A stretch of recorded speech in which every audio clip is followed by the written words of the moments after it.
I don't think I even need it, but anyway. We haven't got a lot of time, so I'm going to start sort of, not quite at the beginning for my life, but when I emigrated to Amsterdam. That was in February 1940. The war had already started, and we were lucky enough to get out in time. And through different adventures, we ended up in Amsterdam. We moved to a big square where some other German refugees had settled, and there were apartment buildings. And so in apartment buildings, you haven't got a garden. So all the children came out to play in the street, which was quite safe at the time, and no cars, and to get a bit out. And one day a little girl came to me and introduced herself, and it was Anne Frank. Of course, at that time, she wasn't yet known for her writing, and I had many, many other friends, but we became friends and we saw each other regularly every day. But we were not quite the same types. I, through my experience already, had become very shy and withdrawn, and Anne was just the opposite. She was bubbling, telling, always full of stories. In school she was called Mrs. Quack Quack because she never stopped talking. And she always wanted to have a whole circle of people around, so she was really a leader. Of course, a diary she only got at her 13th birthday, and that was really the time when she disappeared. So after that, I never ever saw her. But in May 1940, the Germans invaded Holland, and things for the Jewish people became difficult. Not like in Germany or Austria, and it didn't start immediately, because the Germans wanted to keep the Dutch population as their friends. So at first we thought, well, it might not be so bad, and there were no restrictions, but slowly, very cleverly, they started to restrict Jewish people. They tried to separate us from our Christian neighbors. So we were not allowed on public transport, we were not allowed early in the morning, late in the, not even late, at 8 o'clock in the evening. We were not allowed to go shopping in Christian shops, only in Jewish shops. Children and people were not allowed to go to public events, not to cinema, theaters, for us swimming pools, and all our Christian friends did that, so we really felt isolated from the local population. Then we had to go to Jewish schools, which meant the Germans knew there were a lot of Jewish children there. They came with trucks and went into classroom, told the children to go down on the truck. In the evening, the parents waited for the children to come home. They never turned up. They went to the police, they went to even to the Nazis' headquarters, tried to find out where are our children. Nobody ever told them. It was, they just disappeared. Only after the war did we hear they were sent to Mauthausen, which was a horrific Austrian death camp, and they were just thrown down from the cliffs. But we didn't know that at the time. So life became really very, very dangerous. To go out, even to do shopping, to go to school, anything was dangerous. You could just disappear. And after 2 years living in fear then, about 10,000 young people, including my brother Heinz, who was 16 at the time, and Anne's older sister Margot, and about 10,000 young people got a call-up notice to be deported to Germany to work in German factories. Well, many people thought the Germans need people to work in their factories, and they sent their children. Again, they were never ever heard of again. Only after the war did we hear they were again murdered in Mauthausen. But that was the time when Otto Frank and my father and many other parents decided they wouldn't send their young people. But what else? We would go into hiding. Well, hiding was an idea, you know, I couldn't imagine as adults going into hiding. It was something I couldn't understand. And my father explained, we are just going to disappear from the world. And we were dependent on, and that is very, very important, on brave Christian people who we not even knew very often, who risked their life to help Jewish people. So there were many of those. But unfortunately, there were as well many, many Nazis. Because at first it looked as if Hitler was going to win the war, and those people thought, well, that they're going to get back good positions and so on. And you didn't always know who was a Nazi. Some wore uniforms, but others didn't. And actually in Holland, compared with other countries, there were the most Jewish people deported from all the occupied countries. And that was mainly through betrayal from the Nazis. So we had to split up. My mother and me went to one hiding place, and my father and brother to a different hiding place, which I felt very, very upset about that. And you didn't really always have communication. And the Nazis knew, so not everybody had turned up. So they really wanted to kill and get at every Jew. So they made house searches. In the night, they came round again with trucks into the different streets, knocked on doors. Ordinary Dutch people had to open the door, they had to let the Nazis in to search their own homes, and they were searching for Jewish people. So in most hiding places, we had a hiding place within the hiding place, meaning the people from the resistance came to look over the apartment, and then they built false walls, sometimes in a cupboard, sometimes even under the floorboard. And so when we heard the knock on the door, we quickly went in there, hoping they wouldn't find us. There was a story going around as well in a house. They came to search, and it was always at night. And there were people went into their hiding place, and the beds were still warm. So they demolished the whole apartment till they found the people. And even the Christian people were arrested and taken away. And when you hear stories like that, of course, people become scared and said, well, I can't take the tension any longer, you have to move to a different hiding place. So we moved in those 2 years, we were hiding perhaps 6-7 times to different places. And we had just moved again. That was already in 1944, when my father, who was with my brother in the country, phoned my mother and said the woman where they were staying is asking for more money, blackmailing them for more money. And so we must move here because we haven't got much money left, and if the war lasts much longer, she will throw us out anyway.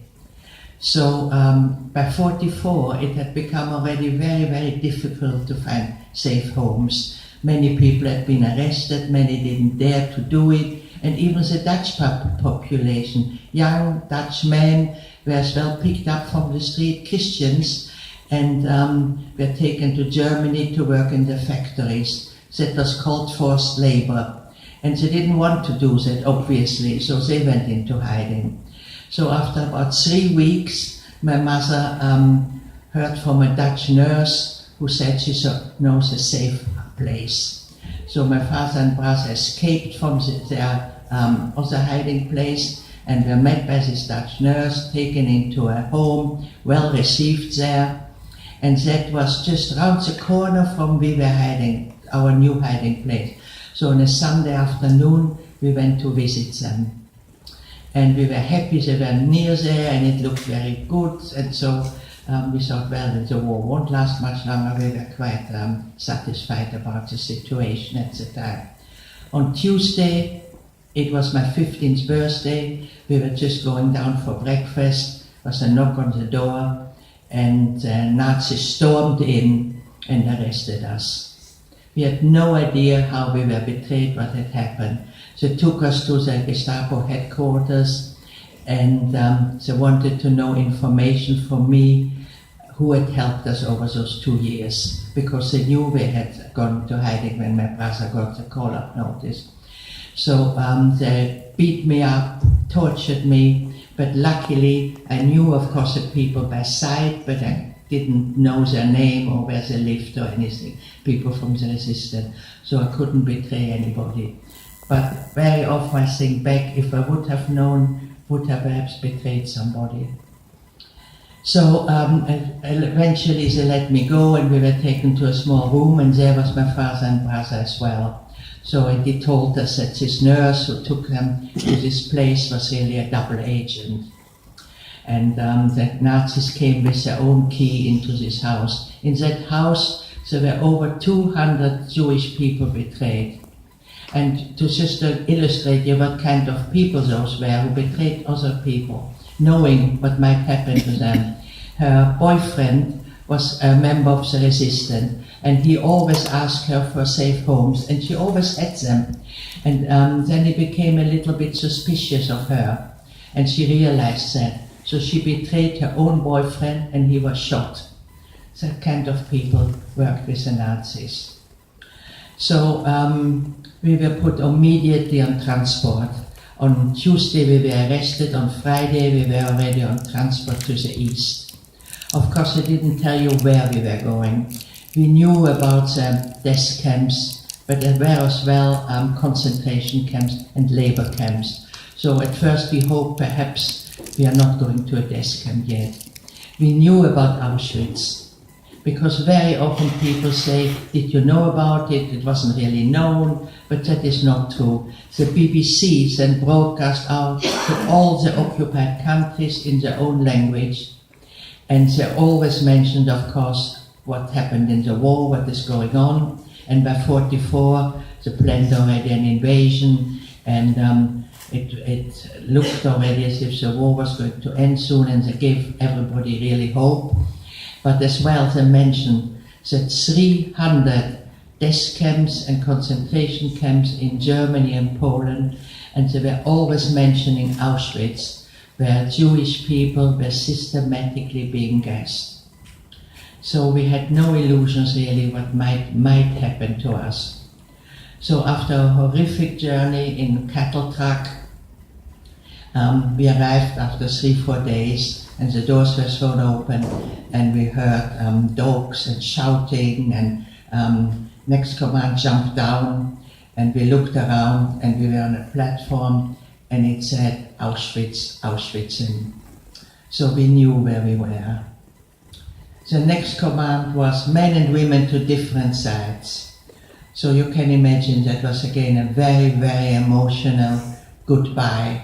Mothers with sons, fathers with daughters, husbands with wives, knowing perhaps it was the last time they would see each other on earth. So after we saw the men walking away, there appeared a man, meticulously dressed, good-looking, youngish man, and the people whispered, Dr. Mengele, Angel of Death, that was his nickname. Because he decided at that time even already who was going to live and who was going to die. We didn't realize that, of course, at first. And he came, rows of 5, and he came and looked you over very quickly and decided this side was his side. By luck, my mother and me went to the good side. What we realized was that many older people, they didn't ask the age, it just depended how you looked. Children, even people older than me, if they were perhaps a little smaller, or if after this horrific journey looked a bit pale. So about half our transport went to the other side. We didn't really realize yet what those two sides meant. We didn't want to realize. So then we were boarded into the camp, into a big barrack, and the next command was undressed completely naked, and the SS boys were walking around laughing at our embarrassment, and we had to go in front of big tables where we had to give information, because the Germans kept really records of everything, which country you came from, your name, what profession you had, all kind of information. And next to it they put a number, and that number we were tattooed on our arm. And they told us, You're not a human being now. You're just like cattle who is stamped with a number. Whichever we want you, we are going to call you out by your number. Then all our hair was shaved, and it took, we were many hundreds of people, so it took many, many hours. And while this was going on, they told us with much, much pleasure, laughing and pushing each other, and really distasteful, telling us, the family you've been separated from, we're told they were going to have a shower. And so they went there, not suspecting anything, and they stood there, naked of course, and they waited for water to come out.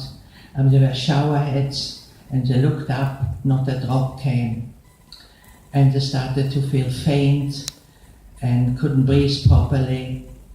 And within 8-10 minutes, they fell to the floor and were dead. And they told us that. So you can imagine a mother who had been separated from her child, or a sister, lost her sister, and was all telling us that they were laughing and having fun, and about our horror. Then we were taken out, still naked, and there were two heaps, one with clothes and one with shoes. You might have seen those striped uniforms. That was privileged uniforms. Those were people who got when they were working outside the camp. But at the time we just got old rags and two shoes which were of course never a pair, never anything which fitted. So life in the camp, I won't tell you too much.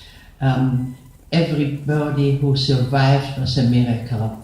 The food was practically nothing, a little mug of something in the morning and a chunk of bread in the evening. We slept in big bunks, about 6 widths, depths, 10 people. No, nothing was in it, no straw, just the wood. The only thing we had lice and bedbugs in this woodwork. After a little while we were filthy, we stank, we had washing became practically impossible. We had to do dirty work from early in the morning to late at night. Many, many people died. Very often in the morning the person next to me or anybody didn't wake up. So you can imagine how horrendous it was. Through luck, through chance, my mother and me made it. It became a winter. It was very, very, very cold. The snow was that high. Sometimes I had no shoes. I had terrible frostbite on my toes. My toes were open wounds, becoming infected through the dirt. And the Germans knew that the Russians were approaching, so they started to evacuate the camp. Every day they took many, many thousands of people away from Auschwitz and marched them into Germany and Austria. After the war, those were called the death marches, because very, very few people survived that. But again, by luck, my mother and me stayed behind. That sounds controversial. To stay in Auschwitz saved our life. If Anne had stayed there with her sister or even on her own, she would have survived, because in January she was still quite well. I don't quite know when they were taken to Bergen-Belsen, but it must have been in the winter of 1944.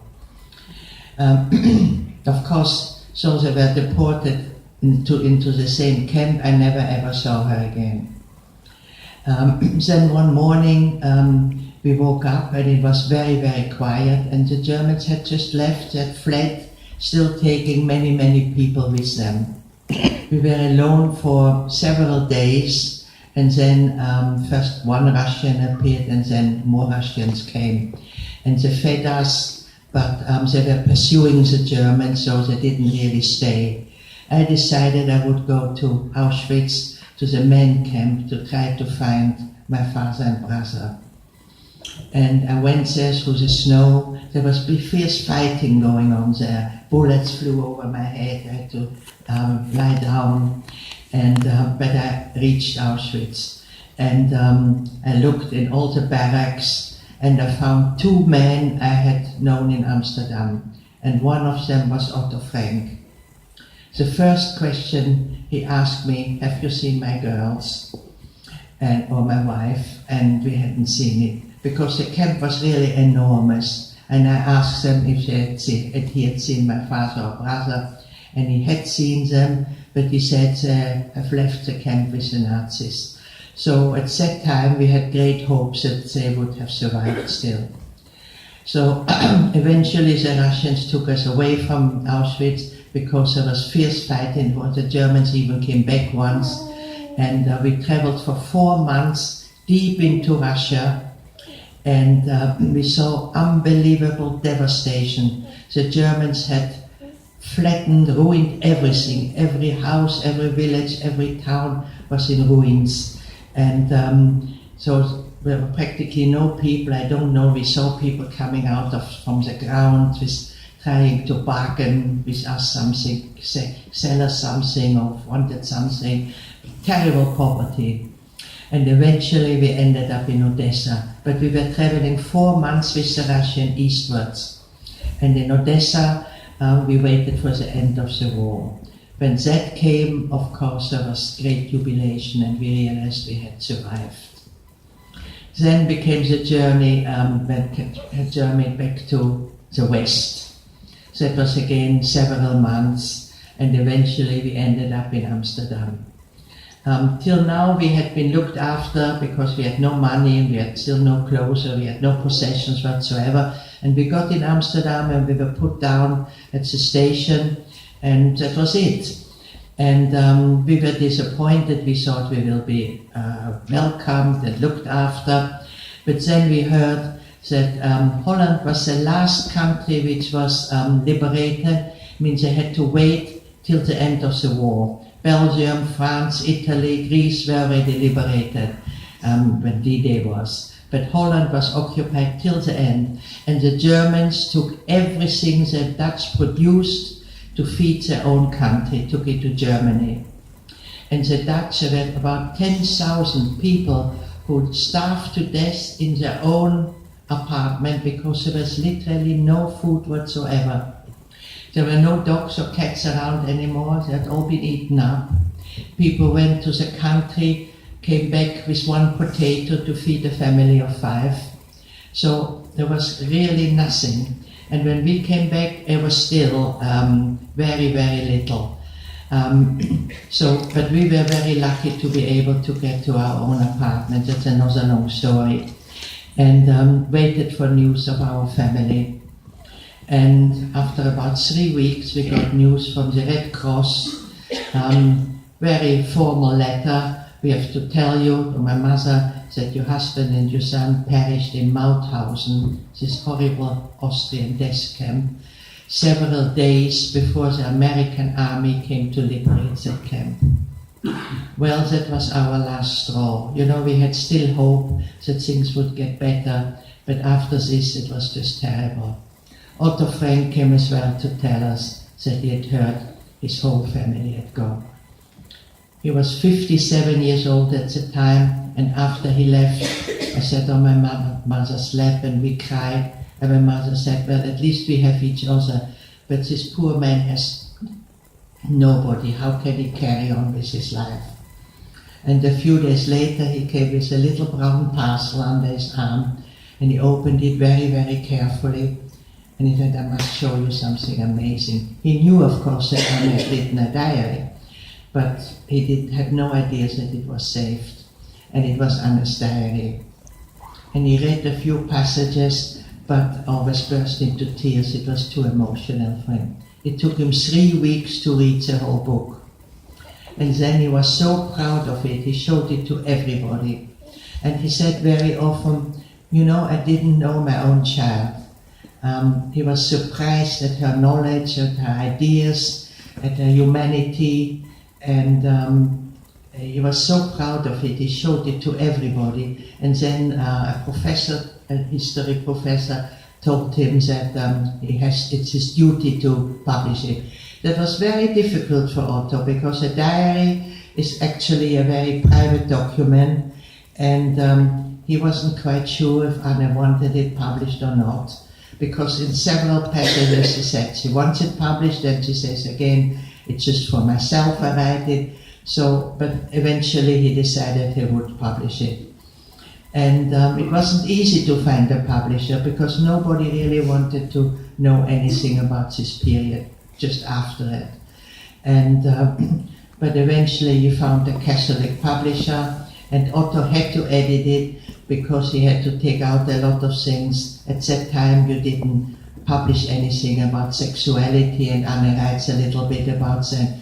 And they said, nobody can read this. Now, of course, when you buy the diary, it is a full edition, everything what Anne had written.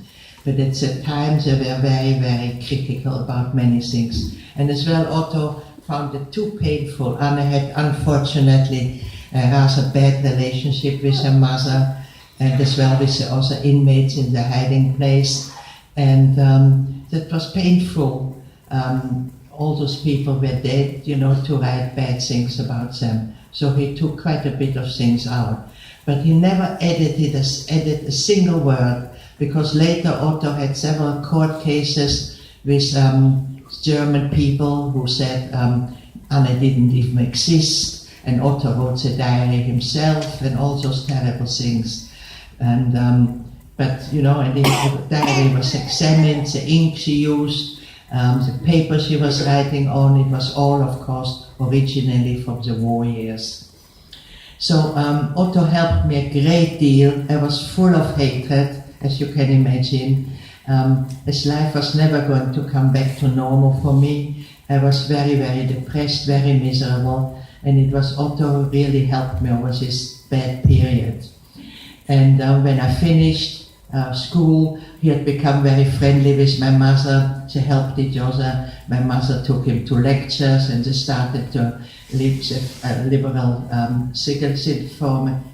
synagogue again. And so they did a lot of things together. And when Otto got letters from readers, he shared it with my mother, and she advised him and so on. And they decided what I should do with my life, and I didn't really care. And they decided I should become a photographer. And okay, you know, whatever they would have said, I would have agreed on. And but I was very, very miserable in Amsterdam. I had the memories that we were happy there. It wasn't a long time, but a very wonderful time. And so Otto knew somebody in London who had a photographic studio, and he saw to it that I could come here for a year to become an apprentice. So I came to London, and life was completely different here. So the bomb places were still there, so there was very bad rationing, but people had won the war, and there was an optimistic about in the air, and I really liked it here. And I lived in a little boarding house where a young man from Israel had come to study economics in London. And it was difficult to make friends with English people at the time. You know, there were very few refugees, and we were bloody foreigners. And so we became quite friendly with this Israeli boy. And after 6 months, he said to me, Eva, I've fallen in love with you. Will you marry me? And we can start a new life in Israel. And I said, no, thank you, because I have a widowed mother in Amsterdam, and I was very close to my mother, as you can imagine. After this year is over, I go back to Amsterdam to be with my mother. And then Otto friend, who kept a little bit an eye on me, he came to visit one day, and I told him that, and he said, well, your mother and me have fallen in love as well, and once you get settled, we like to get married. So I got married in 1952, and Otto and my mother in 1953, a year later. I didn't really know this young man, you know. We knew it just over a year, and I had never told him who I really was. I told him I was Dutch, and which I wasn't, and he told me he was Israeli, which he wasn't. But you know, we didn't want to talk about our past. So, but obviously it was a good choice because we were married now 63 years. Oh, wow. So, and we didn't go to Israel, we stayed in London because my mother asked him not to take me so far. So, and I didn't speak for 40 years. We have 3 daughters. I never told them what was my history. But of course, Otto Frank became their grandfather. So, and he continuously spoke about Anne to them. For instance, when they did something wrong, he always said, come and sit with me, I tell you something. And he said, you know, there was this little girl, Anne, she would have done it this way. And our children, especially when they were little, didn't know, who is this Anne, you know, never seen her, she's not around. And their grandfather always talks about this little girl. So for especially my youngest daughter, quite suffered from them. She never wanted to stay alone with her grandparents. She thought it was spooky there.